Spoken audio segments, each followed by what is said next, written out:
So good evening. Am I audible?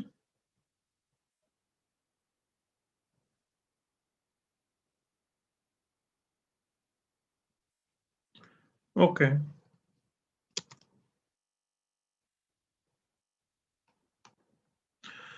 So today we had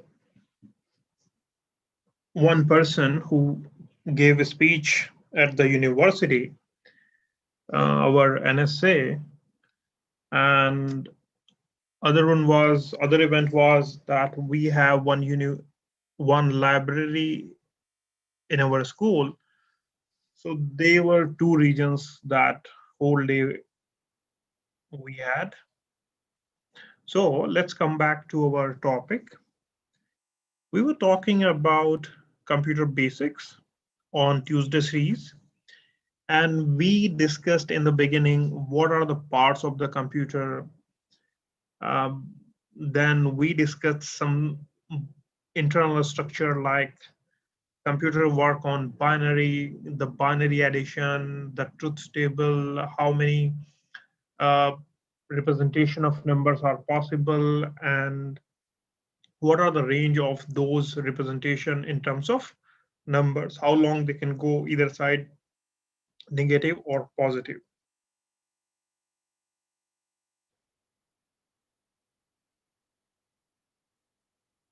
So we also discussed, if you remember, the von Neumann model.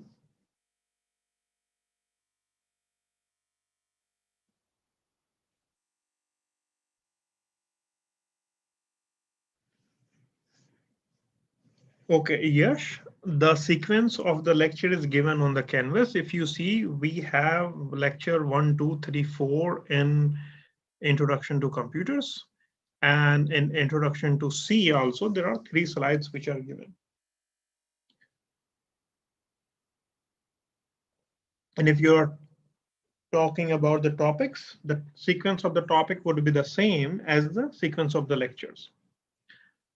So we discussed the von Neumann model where we had components like CPU, and inside the CPU we had a memory part which we call register, the ALU, arithmetic and logical unit for all math related and operation related things, which whatever we do in computer, and one CU control unit that were the parts inside the CPU. Now we use computer and we know that what are the basic things in the CPU. And I hope I have showed you what is called assembly language and what is called binary language or machine language, right? So have you seen the machine language code?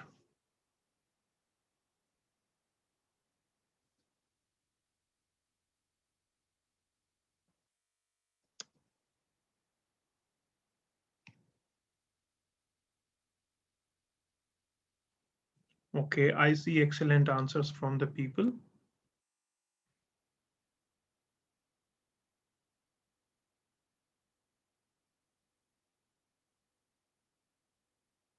And have you seen the assembly code?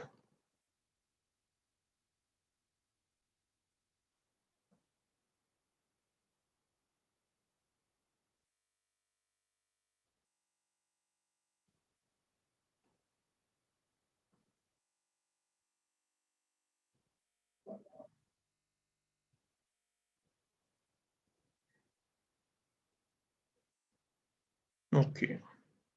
So as I suggested you before, please revisit what we are doing. It's not like you come here, watch and go. You have to remember what we do and try to revisit this during the week, because engineering is not a subject where we have distinct things. What we are doing today and after 2 weeks, they are not distinct.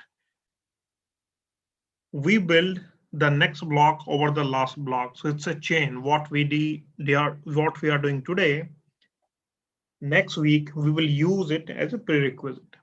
So this is your lecture 2, if you see,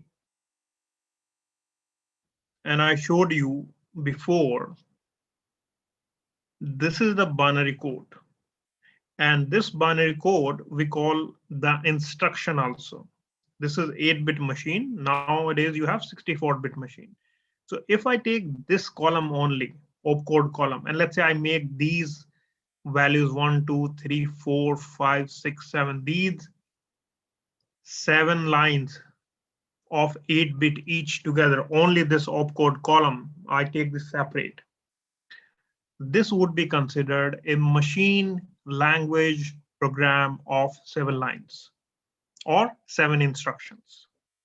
If I take this from here to here, this is a machine language, and this is a program. Equivalent to this, you can write in assembly language. We have load, we have store, we have jump, we have addition, subtraction, multiplication, etc. So we have what this line is doing, the same thing this line is doing. And if you want to write the Java language program or the C language program, you can write equivalent. So normally we do the programming in higher level language. The normal program write programs in higher level language. You would be either CS engineer or EC engineer. So it is possible that you have to write program in your career in assembly language. These days, it's very rare that somebody has to write program in binary, because binary editing is very difficult and near to impossible to find an error if you have a line code. If you have code of, let's say, 10,000 lines, it's very, very difficult. 64-bit instruction and they are like 10,000 lines. It's very difficult to find which one became 0 and which 0 became 1. So don't worry about this, but this you may have to write sometime in your career. Now, why we are talking about machine language or binary language code? We call it machine language because machine only understand binary. So binary language code or machine language code. I hope you can see this slide, right? Opcode, symbolic representation.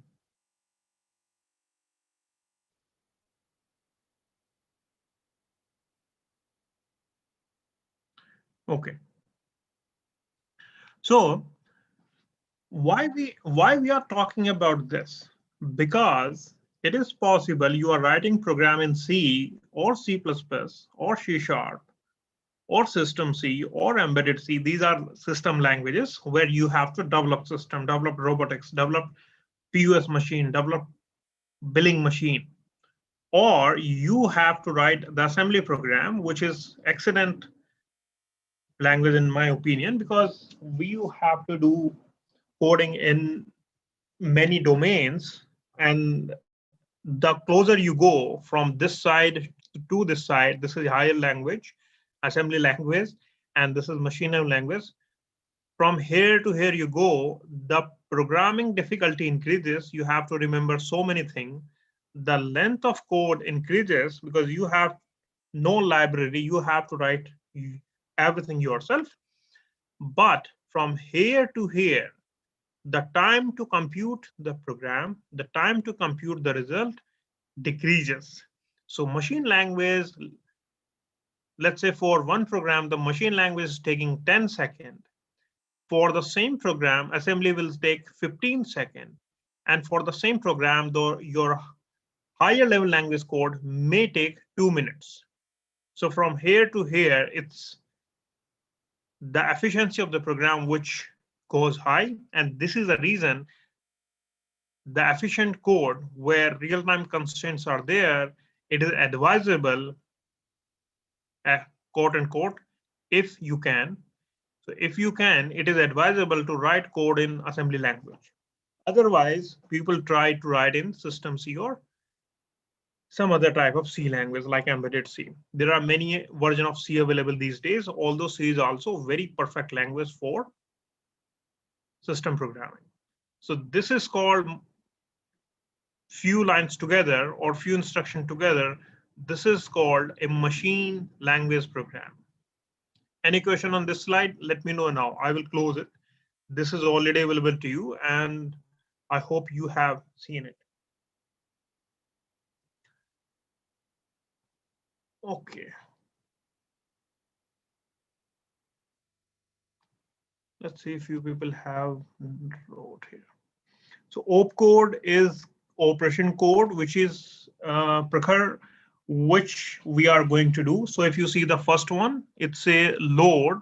So opcode is 000 is load. That means we have to bring something in the memory. Load means load the data into the memory. We'll discuss that assembly mnemonics today. Is machine language a low level language? Actually, assembly is called the low level. Higher level languages are C, C++. Higher level means the user has to do very less to understand. So this is called higher level, where whether user has to put a lot of efforts to understand, that's called low level. And where we are working directly with the machine language, that's called binary programming. So machine level language is just machine level language. We don't call it low level. This is lower than the so-called low level language. Okay, if anyone has a question, let me know. Please raise your hand and I will.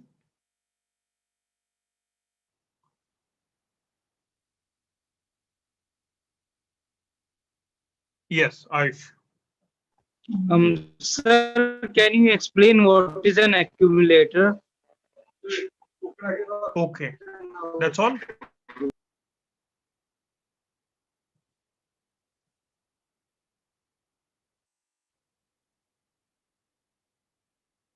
Okay, Devesh, if you have a question, you can write here, or not a problem. You can watch anywhere, not a problem.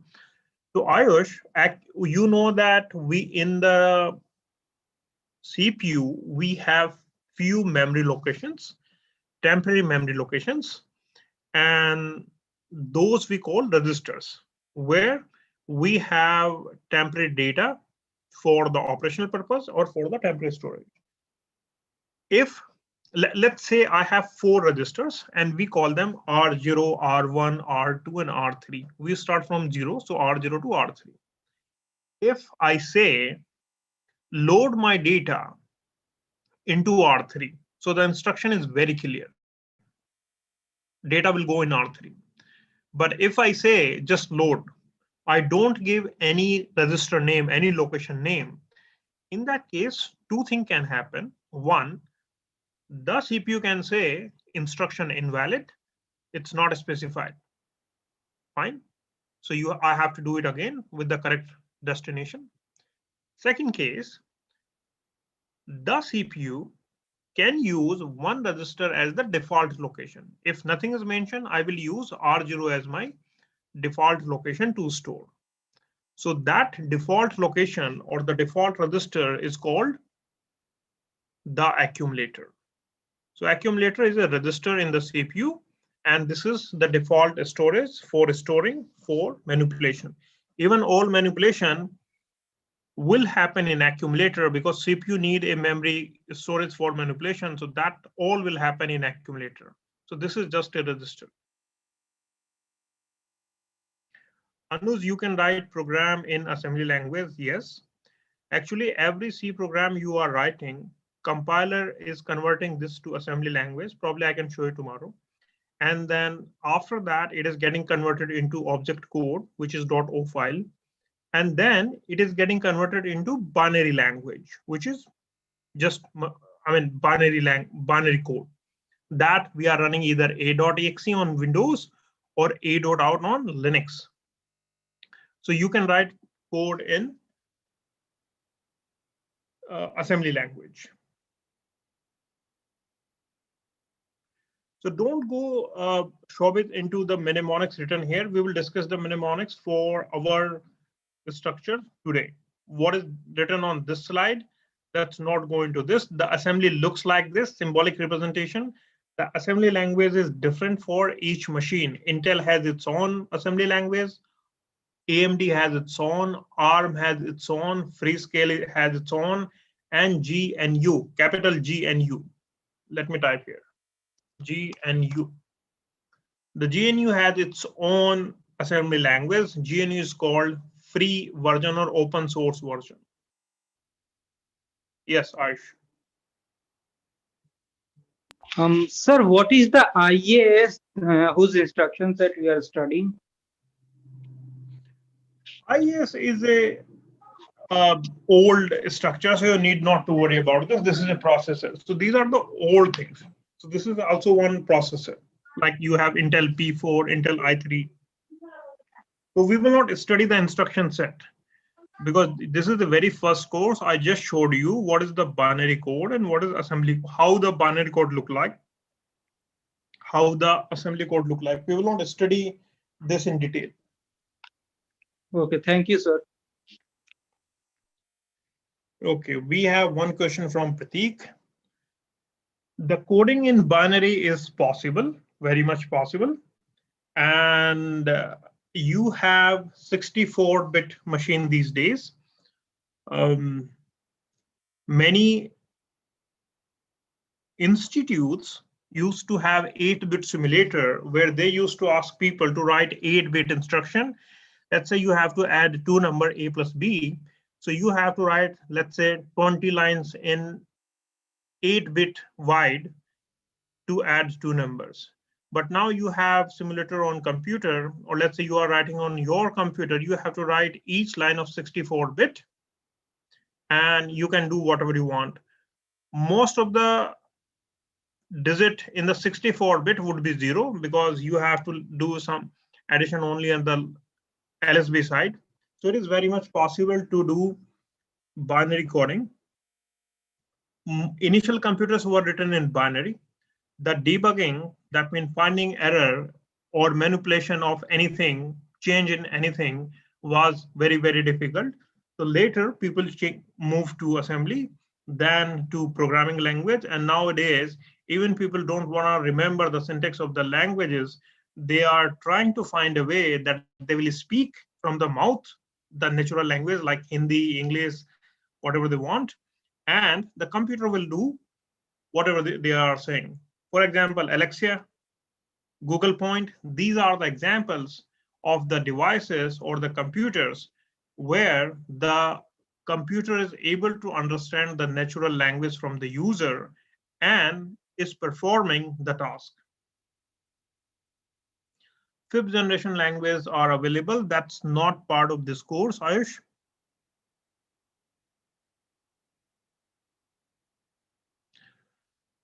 Yes, more we go close to the Pratik, more we go close to the computer, the efficiency of the program increases. Binary is the most efficient compared to assembly, and assembly is much better than compared to the programming, and programming is much better than the natural language. So natural language processing is much slower.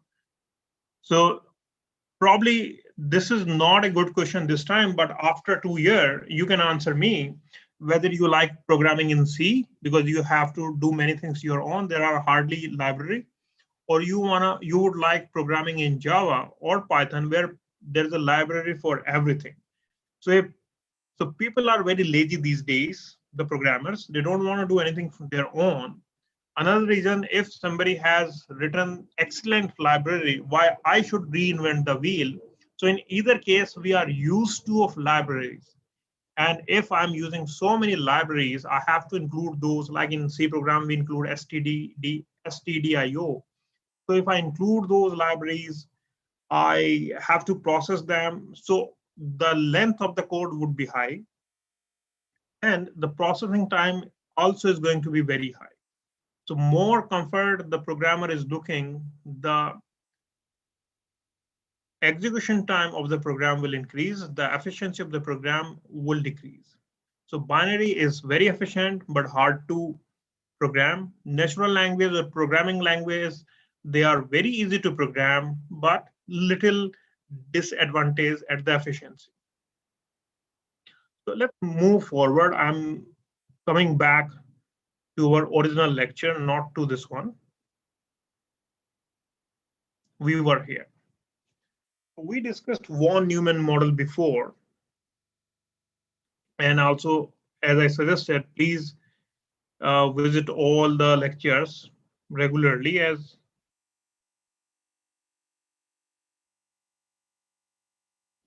so.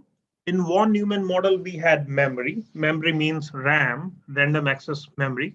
You probably have heard this word RAM from if you bought a computer, then from the manufacturer or the vendor, or from the newspaper. This mobile phone has this much RAM, this computer has this much RAM.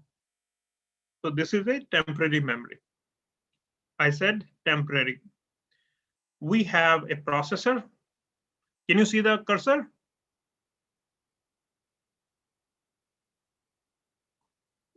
Okay. So this is the processor. We have many peripherals, input output devices, keyboard, mouse, printer, and one control unit that is inside the CPU. So that is not in our discussion. So let's not talk about this. So how these things are connected? I showed you a box like this one. I showed you box that we have processing unit where I have ALU, temporary memory like registers, and control unit, which was part of this. We have IO devices and the main memory. But how they are connected? This is the same similar diagram which I showed you earlier with the circle boundaries.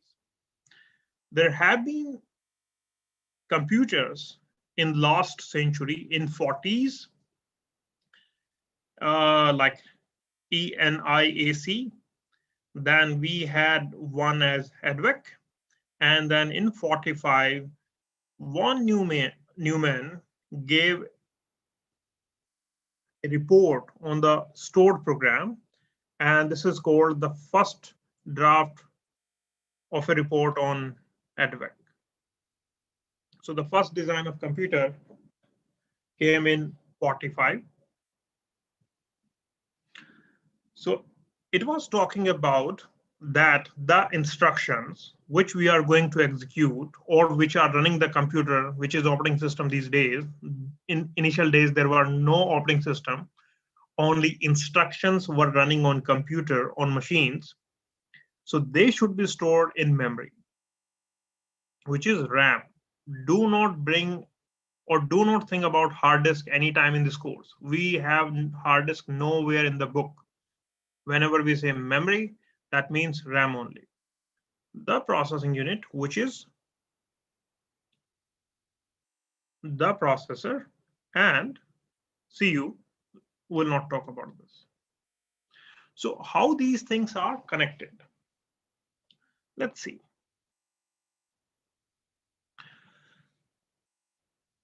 This is the basic idea. What is our visualization? And the same you can have at this time. We have the processor. We have the main memory. Main memory means RAM. And in between, we have another temporary memory, which we call cache. So this is temporary memory. This is temporary memory. And we have CPU. Inside the CPU, we have another temporary memory, which we call registers. So registers, cache, and main memory.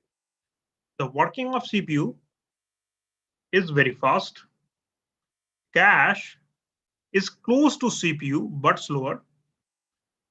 Main memory is close to cache and slower than the cache. So if we go from this side to this, the speed of data fetching, the speed increases. And if we go from this side to this side, the cost per byte, the cost of the memory decreases. So this is our logical model, and only this you need to remember.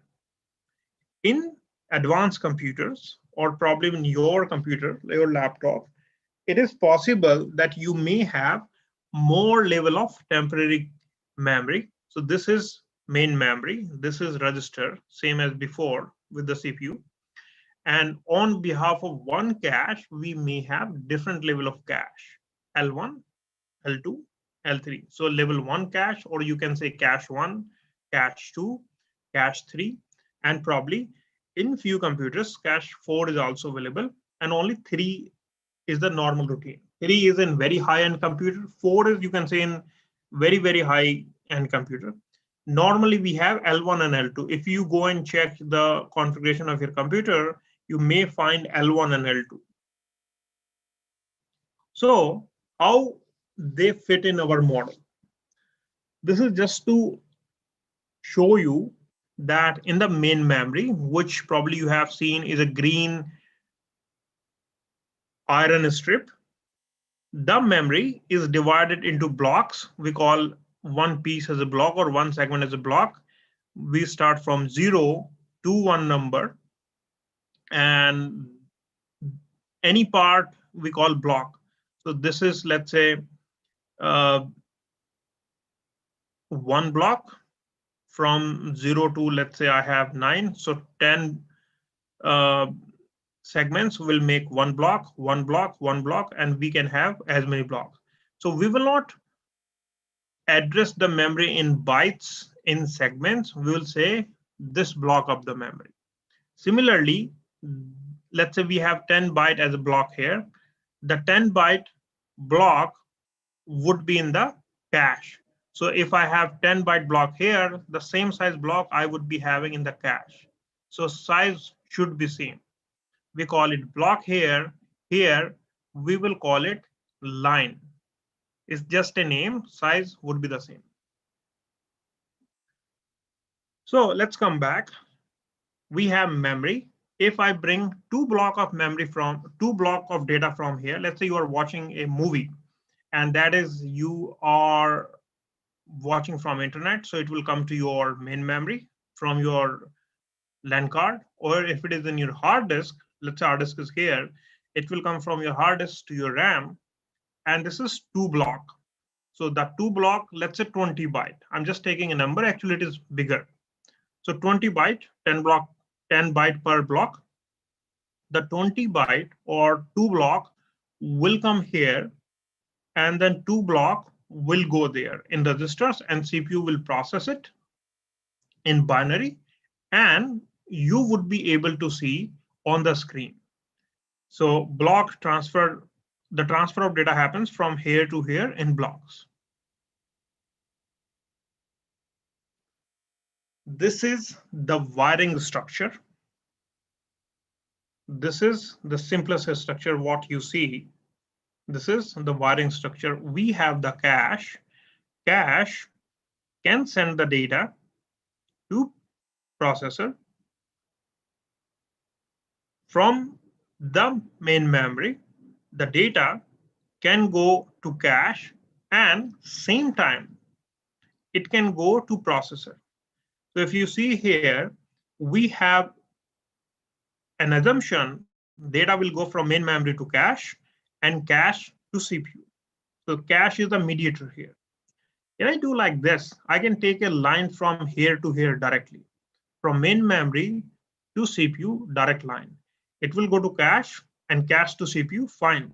But if I need to send from main memory to CPU, I can also use a direct line like this. Same thing is happening here. From the main memory, I'm sending it to processor directly. And from the cache also, I can send to processor. So this is called parallel data transfer. And these are few examples of the processors and their cache structure. So if you see in 68, we had only L1 cache, which is having like size of 32 KB max. In 68, 32 KB. Let's go 10 years later. In 78, on mini computer, let's say 78 mainframe, because this was mainframe. Mainframe is the big computer, what you call these days as server. It became 64 KB, double of 32 KB in 10 years. Let's come to 88. Let's say 89 here. And this is a PC. PC means your desktop. It became 8 KB. Mainframe, it was 64 KB, now 8 KB. Okay, let's come to 99. And I'm talking about mainframe. Now it became 256 KB. And we got L2 also. L2 was 8 MB, which is higher. I hope everyone know the size of KB, MB, and GB. Are you aware of how many? Okay, there are a few things on the chat.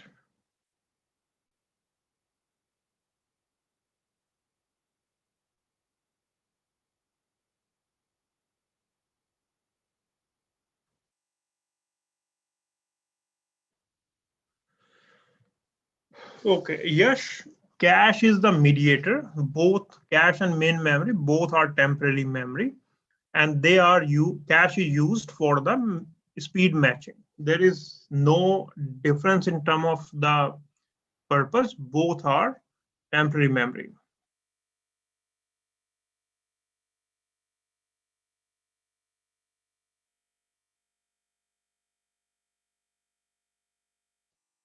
Okay, good.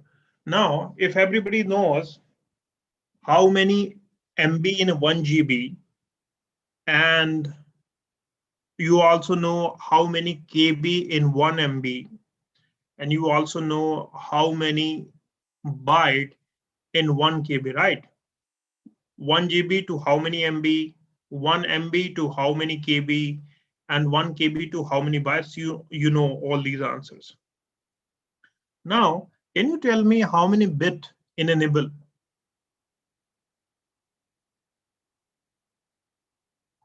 Okay. Okay.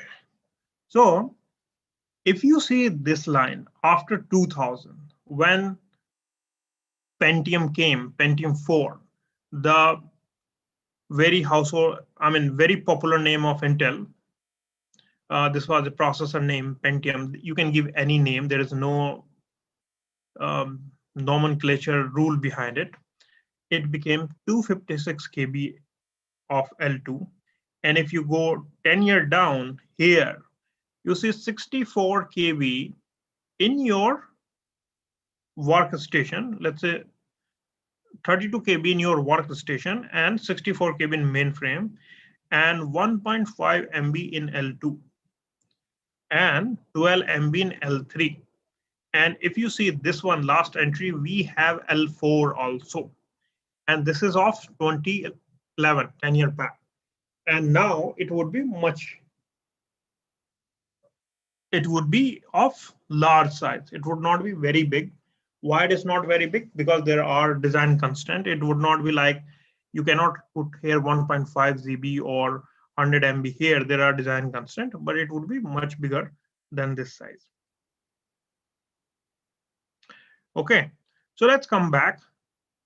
So we have memory, which is of some size. Okay, let's ask you, what is the size of your RAM in your computer? How much RAM you have in your computer?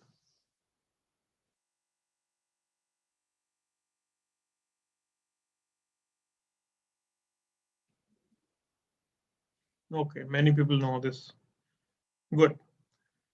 So when we have the RAM, you would be knowing that we can convert from GB to how many bytes. So these are the bytes, and every byte has a unique address. And combining few bytes, we can say blocks. So the main memory is divided into blocks, and we can refer each block also with a unique address. What is the structure behind this? What is the rule behind this? That is not of discussion today, or not in this class. But we call the basic unit of main memory as blocks. So if I need to bring data from main memory to cache, or let's say cache is transparent, from main memory to CPU, we call it load process, which means read a value from main memory. And if I need to read, of course, I have to transfer. So this is a transfer. And store is reverse of load. Take a value from the CPU. From where in CPU? Either you will give me the specific location, let's say R2, register 2, or if nothing given, I will choose from accumulator. So from the accumulator and store it in a given at a given location in the main memory. So either main memory to CPU or CPU to main memory. From where data will come into the main memory initially. When you start your computer, we call it booting process. When you boot your computer or restart your computer, we call reboot. Mostly, let's say 99%, the RAM is empty. It's clean, blank.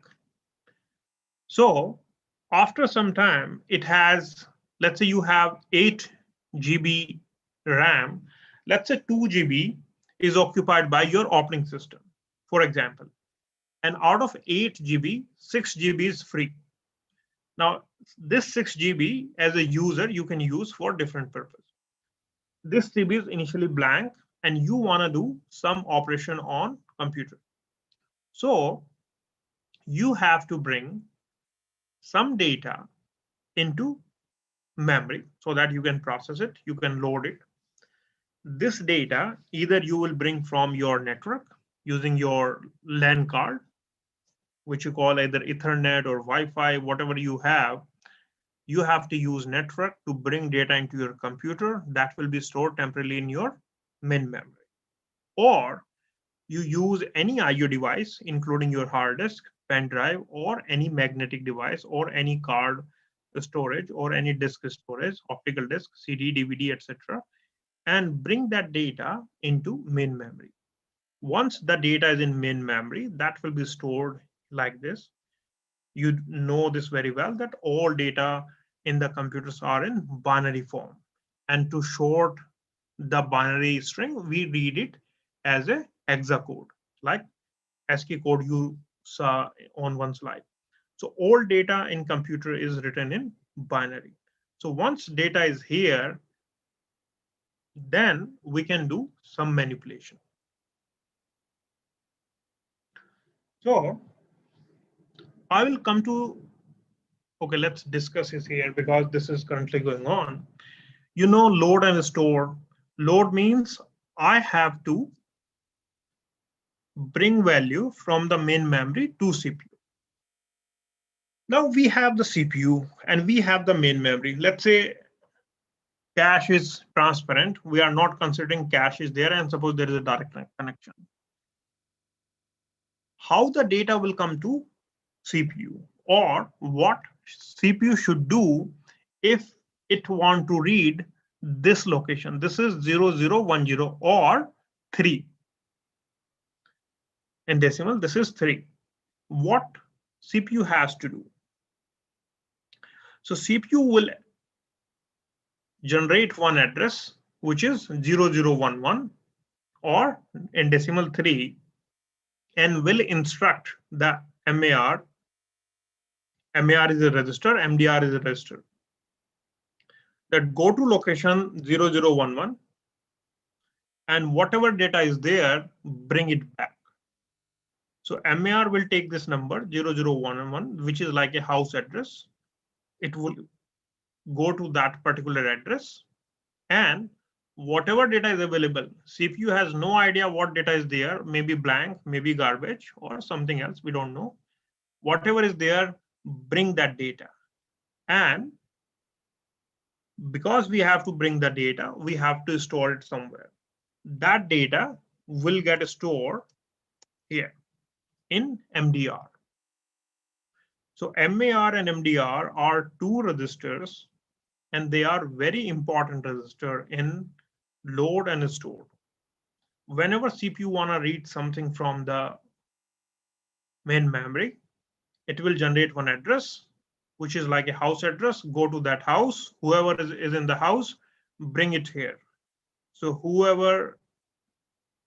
whichever data is available there, like in the house case, whoever is in the house, bring it back, and that will be stored in the register called MDR. So MAR and MDR both would be useful in these two operations. And we discussed 5 registers in the beginning with von Neumann model. I hope you remember those. So this is the same story what we just discussed. Load will write the address into MAR, will read from the memory using some signal, and data will come back in MDR. And CPU will read the data from MDR to some register or accumulator with the load instruction.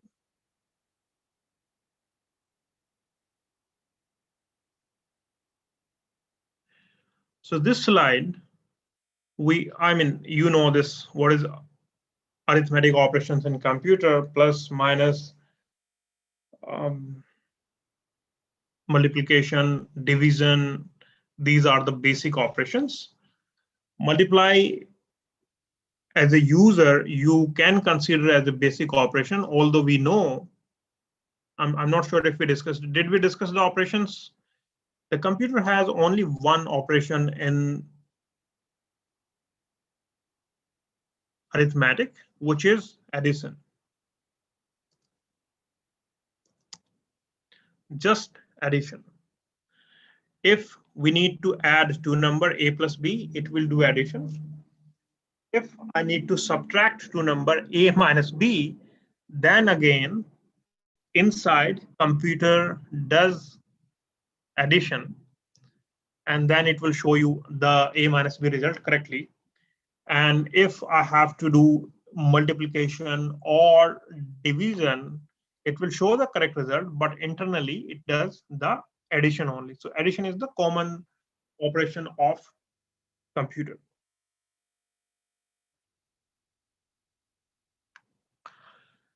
So we have registers inside the CPU, which is a very small compared to the RAM size, and they may be different in different computers.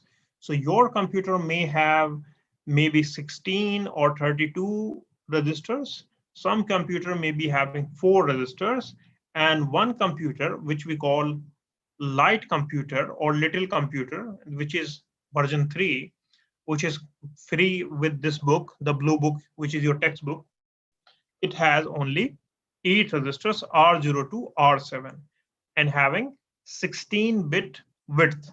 The instruction set is 16-bit.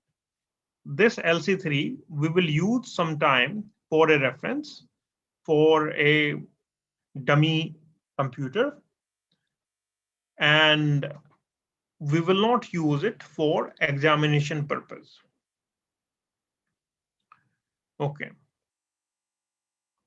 So number of bits normally processed by the CPU inside ALU is called one instruction. And this is normally the size of the register. In LC3, this is 16-bit. In your computer, it would be these days either 32-bit or 64-bit. If somebody is using a computer which was built before 2000, then it may be that you are also having 16-bit computer. Okay, you already have this information, input and output, what is monitor. And this little computer is also having a keyboard. This is actually a simulator, and I will show you the screenshot of this soon. This is having input and output, keyboard. It has a monitor, which is actually the monitor on which we are running, having the data register and status register, and may use some devices. Control unit is also there. Control unit is not part of our discussion in the whole course. But we have two registers here, PC and IR. So if you remember, we discussed these two in von Neumann model. IR is the instruction register. So we read the instruction of the program and store in IR so that we can execute it. PC is the program counter. If instruction at location 400 is executing, so the next instruction which we will execute would be at 401. So which instruction is going to execute next? That address will be in PC. So what CPU is going to do next? That address will be stored in PC. This is called program counter, and this is very important. If you are executing line number 400 and we are supposed to execute line number 401, it should have 401. If somebody intentionally changed this address and let's say make it 600, so after line number 400, your program will not execute line number 401, it will execute line number 600, and you may consider this as a bug.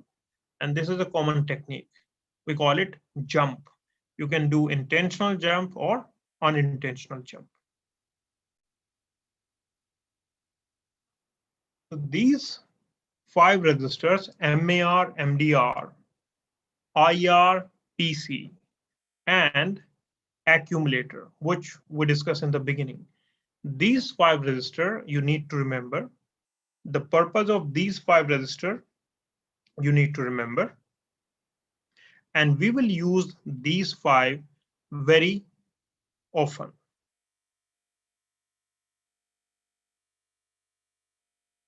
Okay. If you have any question, let me know. I'm going to take a break. And after the break, we will see the execution of the instruction.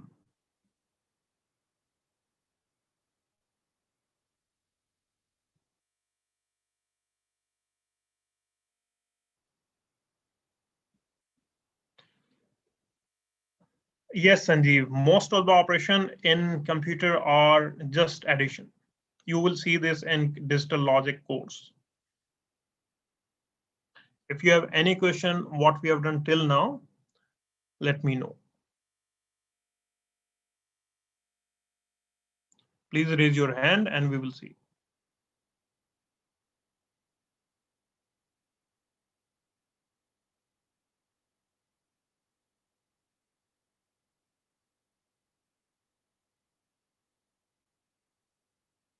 Yes, Asim.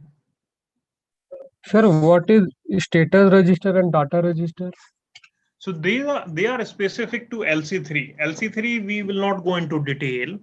They show what is the status of the keyboard. It is on or off, similar with data. So we'll not go into detail of LC3. They are LC3 specific.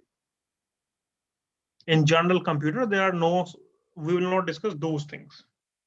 Okay, sir. Sanjeet, LC3 is little computer version 3. Or there is also called light computer version 3.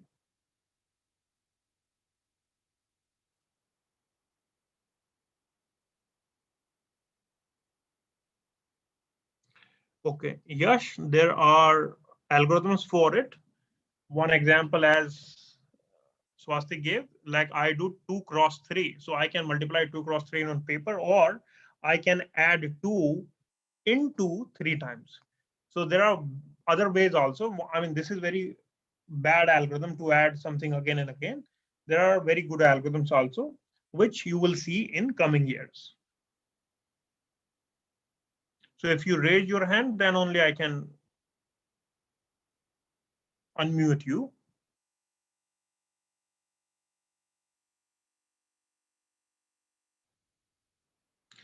If somebody has any question on this, what we have done, let me know. At 7 o'clock, we will discuss how a binary program execute on computer.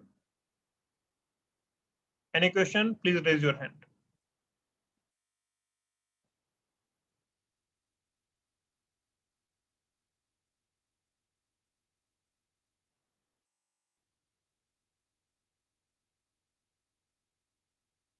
Okay, let's have a 10-minute break and we'll meet at 7 o'clock. it's 6:50 in my watch.